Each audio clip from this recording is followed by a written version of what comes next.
प्रभु यीशु मसीह के मधुर नाम में आप सभी को जय मसीह की। आपका आज के इस ऑनलाइन इबादत में स्वागत है। और आज इस संदेश के माध्यम से जबकि हम परमेश्वर के वचन से आशीषित होंगे, आइए हम परमेश्वर के वचन पर मनन करने से पहले प्रार्थना करें। परमेश्वर पिता, हम धन्यवाद के साथ आपके चरणों में आते हैं इस समय के लिए प्रभु जी, जबकि दुनिया में बहुत कुछ हो रहा है, लेकिन तूने हमें फिर भी ये मौका बख्शा है और ये इनायत बख्शी है कि हम तुझ में सुरक्षित हैं। और इन्हीं बातों के लिए तेरा धन्यवाद करने के लिए, जबकि हम तेरे वचन को सुनते हैं, उस पर मनन करते हैं। प्रभु हमसे बोल और बातचीत कर, अपने पवित्र आत्मा की समझ, सहायता, अगुवाई हमें प्रदान करना, ताकि तेरा वचन हमारे हृदयों में वास करे, जड़ पकड़े और फलवंत हो। जो भी सुन रहे हैं प्रभु, जो सुनने वाले हैं और आप इसके बाद भी जो सुनेंगे, सभी को तेरे पवित्र आत्मा की उपस्थिति में, उसकी सामर्थ्य में सौंपते हुए वचन हम सब के लिए आशीष का बायस चाहते हैं। इन सब प्रार्थनाओं को प्रभु यीशु मसीह के नाम से मांगते हैं, आमीन। अजीज़ों, हम परमेश्वर का धन्यवाद करते हैं आज के इस दिन के लिए कि आज एक बार फिर हम इस तरीके से परमेश्वर के वचन को सुनने के लिए अपने मनों को तैयार करके बैठे हैं। और आज के मनन के लिए, आज के संदेश के लिए जो परमेश्वर का वचन मैंने पवित्र शास्त्र से लिया है, वो है रोमियो की पत्री, उसका पहला अध्याय, उसका 16 और 17 पद, जिसका शीर्षक मैंने चुना है अपने संदेश के अनुसार, सुसमाचार की सामर्थ। सुसमाचार की सामर्थ। रोमियो उसका पहला अध्याय, उसका 16 और 17 पद यहाँ पर इस प्रकार से लिखा है।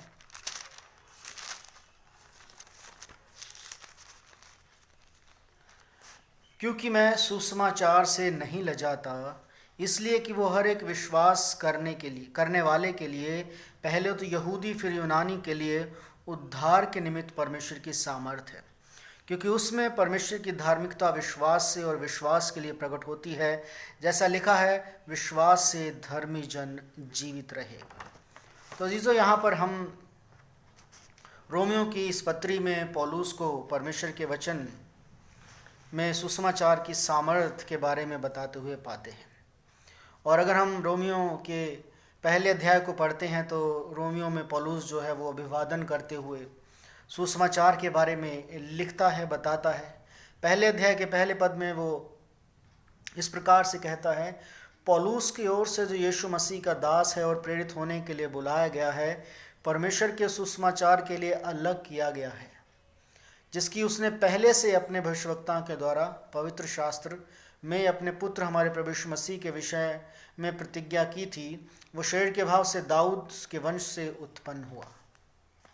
तो अजीज़ों, यहाँ पर रोमियो उसके पहले अध्याय के पहले 5 पदों में सुसमाचार के बारे में पौलुस बताता है कि आखिर वो सुसमाचार क्या है, वो सुसमाचार किसके बारे में है, वो सुसमाचार अपने आप में क्या, उसका कंटेंट क्या है, उसमें क्या पाया जाता है। लिखा है, पहले इसे अपने भविष्यवक्ताओं के द्वारा पवित्र शास्त्र में अपने पुत्र हमारे प्रभु यीशु मसीह के विषय में प्रतिज्ञा की थी, और वो शरीर के भाव से दाऊद के वंश से उत्पन्न हुआ और पवित्र आत्मा के भाव से मरे हुओं में से जी उठने के कारण सामर्थ के साथ परमेश्वर का पुत्र ठहरा है। ये वो सुसमाचार है जिसे पौलुस रोमियो के पहले अध्याय के पहले कुछ पदों में बताता है कि this is the gospel which I am presenting everywhere. ये वो सुसमाचार है जो मैं सब जगह प्रचार करता फिरता हूँ। और उसके बाद यहाँ पर पहले अध्याय के 14-15 पद में जब हम पढ़ते हैं, लिखा है 15 में, अतः मैं तुम्हें भी जो रोम में रहते हो सुसमाचार सुनाने को भरसक तैयार हूँ। और वो इसी सुसमाचार को जब इस पत्री के द्वारा रोमियो की कलीसिया के सामने रखता है, वो कहता है, यही सुसमाचार मैं तुम्हें सुनाने के लिए भरसक तैयार हूँ। क्योंकि वो अब तक वहाँ पर जाने की तैयारी कर रहा था, लेकिन जा नहीं पाया था।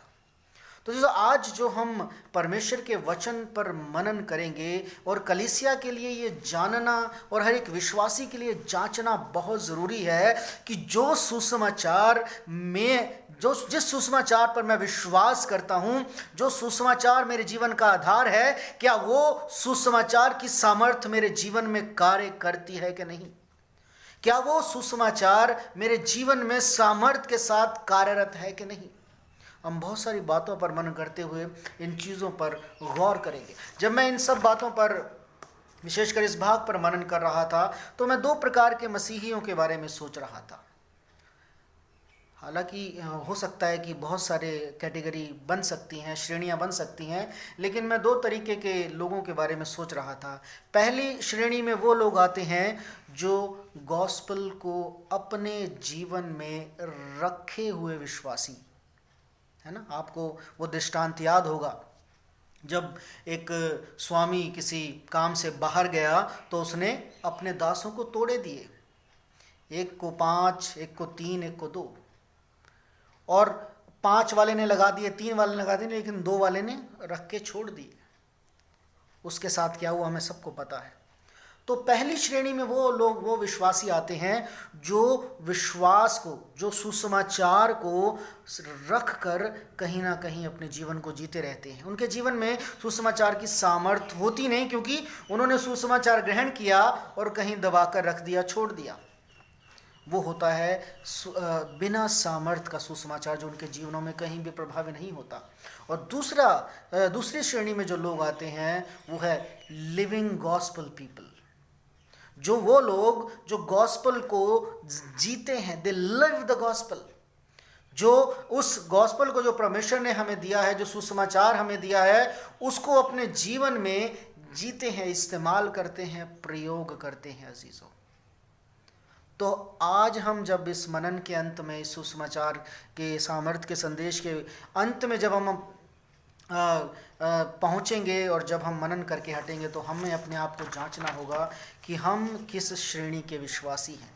क्या हम उस तीसरे दास के समान हैं जो सुसमाचार को या तोड़े को रख कर दबाकर भूल जाता है, उसे प्रयोग नहीं करता, या हम उन 2 दासों के समान हैं जो सुसमाचार को अपने जीवन में इस्तेमाल करते हैं, उस सुसमाचार की सामर्थ्य को प्रयोग करते हैं। यही यहाँ पर रोमी की कलीसिया को पौलुस बताना चाहता है।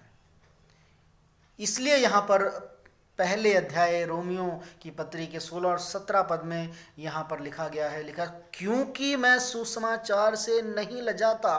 पौलुस को पता था कि सुसमाचार की सामर्थ्य क्या है, और उस सामर्थ्य को वो अपने जीवन में लिए फिरता था। और जब वो अपने जीवन की उस गवाही को उन लोगों के सामने उस पत्री के द्वारा रखता है, वो कहता है, मैं इसलिए सुसमाचार से नहीं लजाता क्योंकि it has the power, gospel has the power.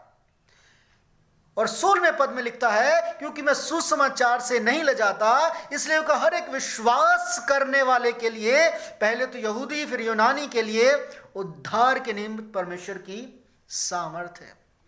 अजीजों, ये भूल जाइए आप, अगर आपने अपने जीवन के विश्वास में ये सीखा है, हो सकता है आप मुझसे सहमत ना हो, कि जो उद्धार की सामर्थ्य है वो आने वाले टाइम में जब हम मर जाएंगे, जब प्रभु यीशु मसीह अगर हमारे मरने के बाद आता है तो वो हमें जिलाएगा, वो उद्धार की सामर्थ्य उसमें प्रकट होगी। नहीं, उद्धार की सामर्थ्य हमारे इस शारीरिक जीवन में, इस दुनियावी जीवन में इस्तेमाल होनी चाहिए, जिसके बारे में पौलुस रोमी की कलीसिया को लिखता है। वो ये लिखता है कि सुसमाचार से मैं नहीं ले जाता क्योंकि मैंने सुसमाचार की सामर्थ्य को ग्रहण किया, उसे जाना है। और उसी सुसमाचार की सामर्थ्य को रोमी की कलीसिया को बताना चाहता है। क्या है? कि हर एक विश्वास करने वाले के लिए परमेश्वर की सामर्थ्य है। तो जीजो, जब ये सुसमाचार कोई भी व्यक्ति ग्रहण करता है तो ये नहीं सोचिए कि हम एक विचार को ग्रहण कर रहे हैं, हम अपनी धारणा चेंज कर रहे हैं। पौलुस साफ साफ कहता है, क्या है सुसमाचार? क्या है? परमेश्वर की सामर्थ्य है हर एक उद्धार पाने वाले के लिए। तो जब आप अपने आप को सुसमाचार का विश्वासी कहते हैं, या हम अपने आप को सुसमाचार का विश्वासी कहते हैं, तो क्या हमारे जीवन में वो सुसमाचार की सामर्थ्य पाई जाती है, या केवल सुसमाचार को रखने वाले, उसे ग्रहण करके उसे दबा देने वाले विश्वासियों की श्रेणी में हम आते हैं?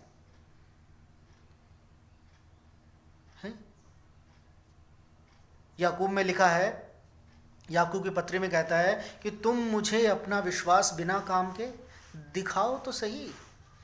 बिना काम के विश्वास क्या है? मृत है। परमेश्वर की सामर्थ जीवन में ग्रहण किए जाने के बाद वो दिखनी चाहिए, वो प्रकट होनी चाहिए कि मेरे जीवन में परमेश्वर की सामर्थ है। वो सुसमाचार है जो मेरे जीवन को चला रहा है, जो मेरे जीवन का आधार है। अजीजों, उस सुसमाचार की सामर्थ को हमने आज तक कैसे ग्रहण किया और प्रयोग किया, यह हमारे लिए बड़ा प्रश्न है। क्योंकि पौलुस के द्वारा रोमी की पत्रियों के पहले अध्याय में अभी हमने पढ़ा, gospel is the power of God. सुसमाचार जो है परमेश्वर की सामर्थ है।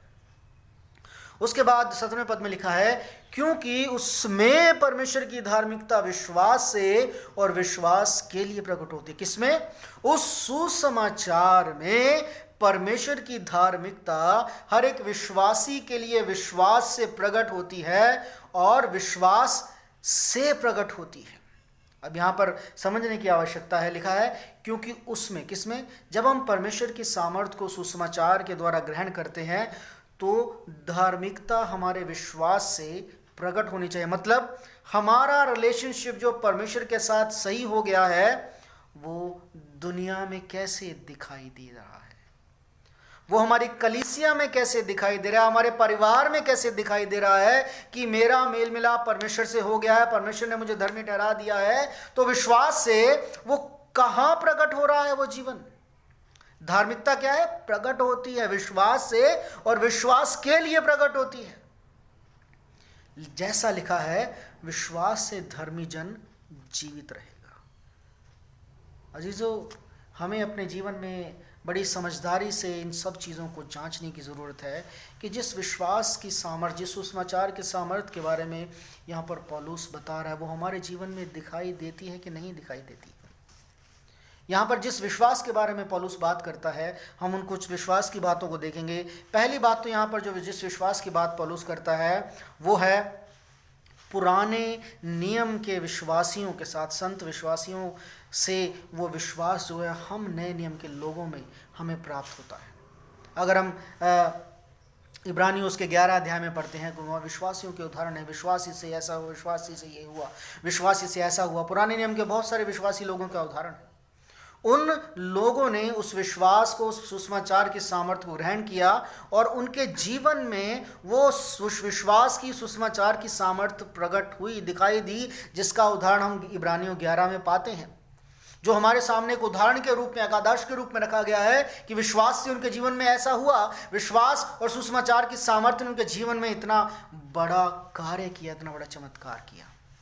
तो जो ये विश्वास है ये हमारे जीवन में चमत्कार करता है, हमें एक उदाहरण का जीवन जीने के लिए तैयार करता है, हमें एक आदर्श मसीही जीवन जीने की सामर्थ्य देता है। दूसरी बात जो हम इस विश्वास के बारे में सीखते हैं, जिस विश्वास के बारे में रोमियो उसका 1:17 पद में लिखा है, विश्वास से धर्मी जन जीवित रहेगा। ये विश्वास कैसा, कौन सा विश्वास की बात करता है? यह विश्वास है एक अपरिपक्व विश्वास से परिपक्व विश्वासी जीवन जीने की, एक अपरिपक्व विश्वासी जीवन से एक परिपक्व मसीही विश्वासी जीवन की। जो हम अपने जीवन में चाहे अपनी उम्र के किसी भी पड़ाव पर हों, लेकिन हम सबका विश्वास परमेश्वर के साथ रिश्ते के उस संबंध पर निर्धारित करता है कि हमारा उसके साथ रिश्ता कैसा है। हो सकता है आप अपनी उम्र में 60, 50, 70, 80 या 90 साल के भी हों, लेकिन हो सकता है कि आपका विश्वास किसी अन्य विश्वासी से कमज़ोर हो। क्यों? क्योंकि आपका परमेश्वर के साथ कोई रिश्ता नहीं है। आपने उस सुसमाचार की सामर्थ्य को ग्रहण तो कर लिया, लेकिन उस सामर्थ्य को प्रयोग नहीं किया है। आप हो सकता है अभी दुनिया या संसार या शरीर की बातों के अनुसार जी रहे हो, तो उस सामर्थ्य, उस सुसमाचार में, उस विश्वास में कोई सामर्थ्य नहीं होगी। वह अपरिपक्व मसीही विश्वास कहलाया जाएगा। जैसा कि हम चेलों के जीवन से देखते हैं, मरकुस उसके 6 अध्याय उसके 52 पद में देखते हैं। ये मरकुस सुसमाचार उसका 6 अध्याय उसका 52 पद, जहाँ पर यीशु मसीह जो है पानी पर चलकर आते हैं, और वहाँ पर लिखा है 6:52 में, वे उन रोटियों के विषय में ना समझे थे क्योंकि उनके मन कठोर हो गए थे। यीशु मसीह के साथ रहने के बावजूद भी वो विश्वासी जो यीशु के साथ चलते थे वो कठोर मन वाले विश्वासी थे, और अंत तक, जब तक पवित्र आत्मा की सामर्थ्य ने उनको छुआ नहीं, उनको तैयार नहीं किया, उनका जीवन वैसा ही रहा। वो यीशु मसीह को समझ नहीं पाए। एक अपरिपक्व मसीही विश्वासी जो है वो यीशु को नहीं समझ पाता, क्योंकि वो उससे रिश्ता मजबूत नहीं कर पाता, उसको पहचान नहीं पाता कि वो कौन है। ये मरकुस के 6 अध्याय में जब हम पढ़ते हैं 52 पद से पहले, वो ये कौन आ रहा है, ये भूत आ रहा है, यीशु को भूत समझते हैं। और जब यीशु मसीह आंधी को शांत करते हैं तो यीशु मसीह लूका उसके 8 अध्याय उसके 25 पद में, तो यीशु मसीह कहते हैं, हे अल्प विश्वासियों क्यों डरते हो। अल्प विश्वासी, वो यीशु को नहीं पहचान पाए थे। तो जीजो, जिस विश्वास के बारे में रोमियो उसके 1 अध्याय उसके 17 पद में पौलुस कहता है, विश्वास से धर्मी जन जीवित रहेगा, ये विश्वास एक परिपक्व मसीही विश्वासी जीवन होता है जो यीशु मसीह को दिन प्रतिदिन पहचानने पर आता है। जैसा मैंने कहा, हो सकता है आपकी उम्र कितनी भी क्यों ना हो सकता है आपकी उम्र एक 50-60 साल हो, लेकिन आपका विश्वास एक 10-12 साल के बच्चे से कमज़ोर हो, क्योंकि उसका रिश्ता परमेश्वर के साथ मजबूत है और हमारा रिश्ता परमेश्वर के साथ कमज़ोर है।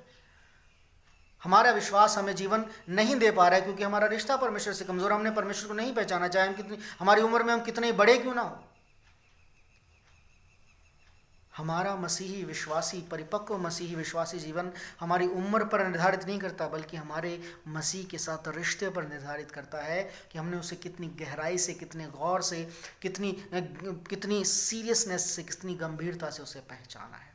तो जीजो, हमें इस विश्वास को, जो सुसमाचार की सामर्थ्य से हमें अपने जीवन को जीने के लिए साधारण तरीके नहीं, बल्कि सुसमाचार की सामर्थ्य, जिसके बारे में पौलुस कहता है कि सुसमाचार क्या है, परमेश्वर की सामर्थ्य है, जिसे मैं जगह जगह प्रचार करता फिर रहा हूं और उसे तुम्हारे सामने भी प्रचार करना चाहता हूं, तुम्हें भी उसी प्रचार को, सुसमाचार को देना चाहता था कि उस सामर्थ्य को तुम पाओ। लेकिन कई बार अपरिपक्व मसीही विश्वासी जीवन जो है उस सामर्थ्य को जीने में असमर्थ रहता है। और तीसरी बात जो जिस विश्वास के बारे में ये बात करता है, विश्वास से धर्मी जन जीवित रहेगा, वो विश्वास है व्यवस्था की बातों से उठकर सुसमाचार, उस नए नियम के सुसमाचार की बातों को गहराई से जानने वाला विश्वास। मैं ये नहीं कह रहा कि व्यवस्था अपने आप में परमेश्वर का उस इच्छा को नहीं पूरी करती, या व्यवस्था, सुसमाचार जो है परमेश्वर की सामर्थ्य या सुसमाचार नहीं है। नहीं, वो सुसमाचार है जो इजरायलियों को दिया गया।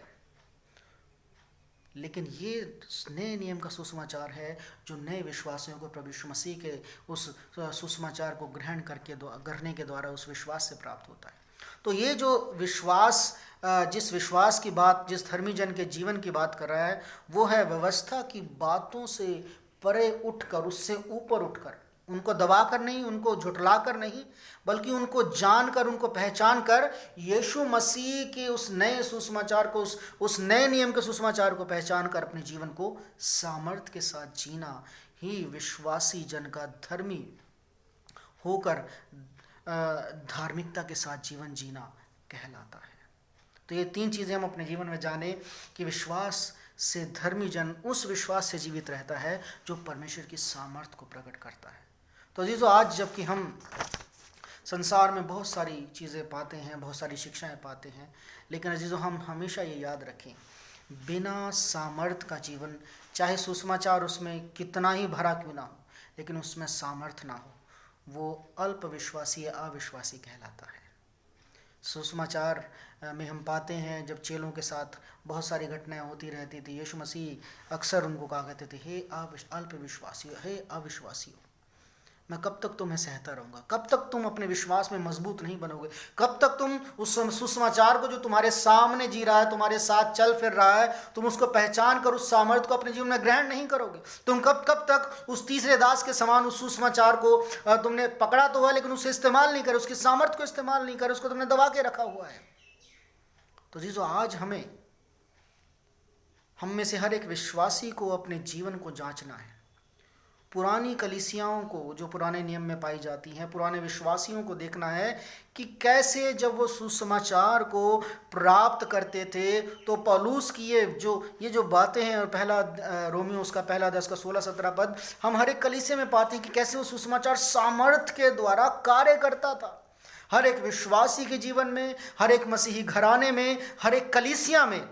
और वो सामर्थ्य जो थी वो दिखाई देती थी, प्रकट थी हर जगह। लेकिन अजीजों, आज कलीसियाओं में उस सुसमाचार की सामर्थ्य को पहचानने की और उसमें बढ़ने की आवश्यकता है। उस सुसमाचार की सामर्थ्य को जिसे पौलुस कहता है, क्योंकि मैं सुसमाचार से नहीं रह जाता, क्योंकि ये क्या है?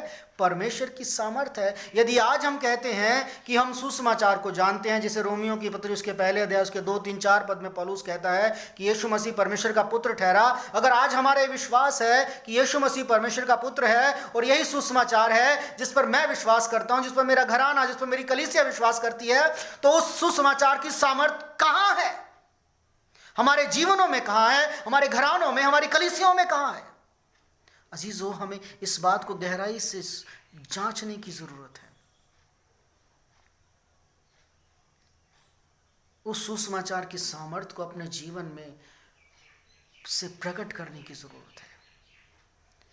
विश्वास से धर्मी जन जीवित रहेगा, क्योंकि जब हम सुसमाचार पर विश्वास करते हैं, उस सुसमाचार पर विश्वास करके अपने जीवन को जीते हैं, तो अपनी सामर्थ्य से नहीं, परमेश्वर की सामर्थ्य से जीते हैं। तो हम नहीं, परमेश्वर हमारे जीवन के द्वारा प्रकट होता है। उस सुसमाचार की सामर्थ्य जो हमारे जीवन से लोगों के सामने प्रकट होती है। तभी यहाँ पर कहा गया है, विश्वास से धर्मी जन जीवित रहेगा। वो धर्मी जन जो विश्वास को, सुसमाचार की सामर्थ्य को अपने जीवन में ग्रहण करता है और उसे कार्य करने देता है। वो नहीं उस तीसरे सेवक के समान जो ग्रहण करता है उसके बाद दबा देता है, क्या हुआ कुछ पता नहीं, इधर से आया इधर से गया। जो आज हमें बड़ी गहराई से सोचने की जरूरत है। हर एक विश्वासी को जो आज इस संदेश को सुन रहा है, हमें ये जांचना है कि जिस सुसमाचार पर मैं विश्वास करता हूँ, उस सुसमाचार की सामर्थ्य क्या मेरे जीवन में पाई जाती है? मेरे विश्वास के द्वारा मेरी बातों में पाई जाती है, मेरे जीवन के व्यवहार में पाई जाती है, मेरे घराने में पाई जाती है, मेरी कलीसिया में पाई जाती है कि नहीं पाई जाती? उस सुसमाचार की सामर्थ्य को आज हमें ग्रहण करके उसे प्रकट करने की जरूरत है।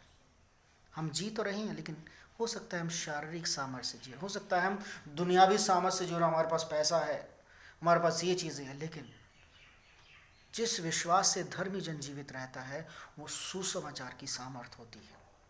जो पुरानी कलीसियाओं में हम पुराने पवित्र शास्त्र में नए नियम हम पाते हैं कि कैसी कलीसियाएं उस सुसमाचार को प्राप्त करके सामर्थ्य के साथ अपने जीवन को जीती थी। तो अजीजों, हम परमेश्वर के उस वचन को याद रखें। मरकुस उसका 6 अध्याय उसका 30 पद, स्वर्ग के राज्य उस राई के दाने के समान है। मरकुस उसका 6 अध्याय उसका 30 पद यहाँ पर इस प्रकार से लिखा है, 30 पद से आगे यहाँ पर इस प्रकार से लिखा है।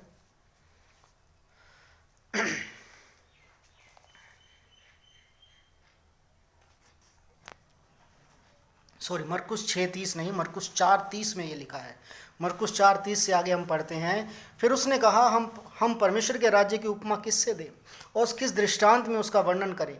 वो राई के दाने के समान है। जब भूमि में बोया जाता है तो भूमि के सब बीजों से छोटा होता है, परंतु जब बोया गया तो उगकर सब सागपात से बड़ा हो जाता है और उसकी ऐसी बड़ी डालियां निकलती हैं कि आकाश के पक्षी उसकी छाया में बसेरा करते हैं। वो ने इस प्रकार के बहुत से दृष्टांत देकर उनको उनकी समझ के अनुसार वचन सुनाता था। तो अजीजों, राई के दाने से विश्वास की तुलना की गई है। छोटा बहुत होता है, लेकिन परिणाम, उसका फल, उसका प्रकटीकरण बहुत सामर्थ्य से भरा होता है। ऐसे ही हमारे जीवन में सुसमाचार की सामर्थ्य होनी चाहिए। ऐसे ही उन नई प्राचीन कलीसिया में हम सुसमाचार में पाते हैं कि सुसमाचार की सामर्थ्य, विश्वास राई के दाने के समान छोटा सा था, लेकिन उसका प्रकटीकरण, जैसे राई के दाने से जो पौधा निकलता है उसका प्रकटीकरण कितना विशाल होता है, ऐसे ही हमारे जीवन में सुसमाचार की सामर्थ्य का होना चाहिए। तो मेरी आप सबके लिए यही प्रार्थना है कि परमेश्वर आपको इस सुसमाचार की सामर्थ्य में मजबूत करे, बलवंत करे, ताकि हम उस तीसरे दास के समान न बने जो सुसमाचार को ग्रहण करके दबा कर रख देता है, बल्कि उन 2 दासों के समान बने जो सुसमाचार को ग्रहण करता है और उस सामर्थ्य को अपने जीवन से प्रकट करता है और उसका जीवन ये दिखाता है कि ये विश्वासी जन है, ये वो धर्मी जन है जो विश्वास से जीवित है, उस विश्वास से जो सुसमाचार की सामर्थ्य से हमारे जीवन में आता है। परमेश्वर आप सबको आशीष दे। आइए हम प्रार्थना करें।